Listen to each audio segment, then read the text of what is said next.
The Middle East stands as a region etched with historical complexities and simmering tensions. Recent events in and around Israel have once again thrust this volatile landscape into the global spotlight, raising urgent concerns about escalating violence and the profound human cost of conflict. This situation, marked by a barrage of missile attacks and the specter of further retaliation, demands our attention and understanding. Israel, a nation forged from both historical and religious significance, has long been at the heart of regional tensions. Its neighbors, grappling with their own internal struggles and external pressures, often view Israel through the lens of past grievances and ongoing disputes. This volatile mix creates a tinderbox-like environment where even seemingly isolated incidents can ignite widespread conflict. The recent barrage of missile attacks launched from Iranian soil into Israel has dramatically escalated tensions, pushing the region closer to the brink of a wider conflict.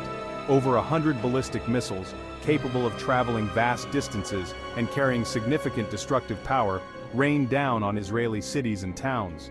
While Israel's advanced defense systems, including the renowned Iron Dome, successfully intercepted a significant number of the incoming missiles, many still managed to penetrate these defenses.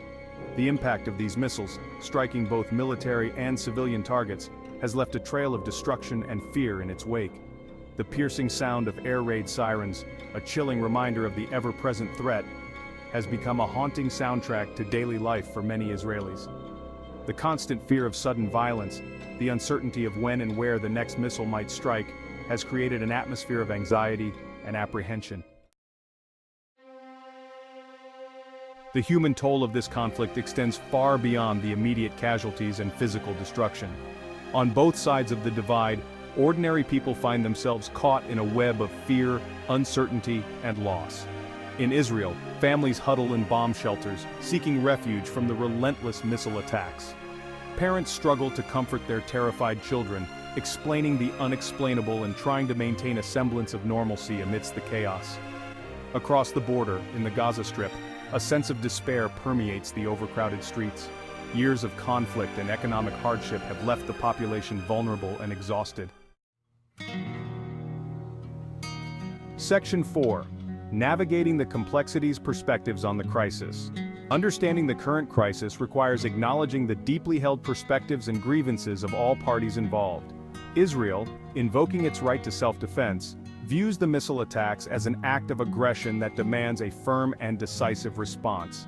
Iran, for its part, justifies its actions as a necessary response to what it perceives as Israeli aggression and oppression against the Palestinian people.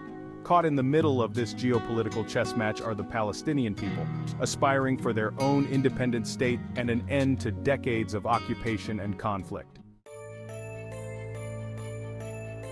Section 5. The global stage, international response and diplomatic efforts. The international community has watched the escalating crisis in the Middle East with a mixture of condemnation, concern, and a sense of urgency. The United Nations, seeking to prevent a full-scale war, has called for restraint from all sides and urged a return to dialogue. The United States, a staunch ally of Israel, has condemned the missile attacks and reaffirmed its commitment to Israel's security. The European Union, while expressing solidarity with Israel, has also emphasized the need for a proportionate response and stressed the importance of protecting civilian lives. Section 6. Looking ahead. A call for peace and understanding.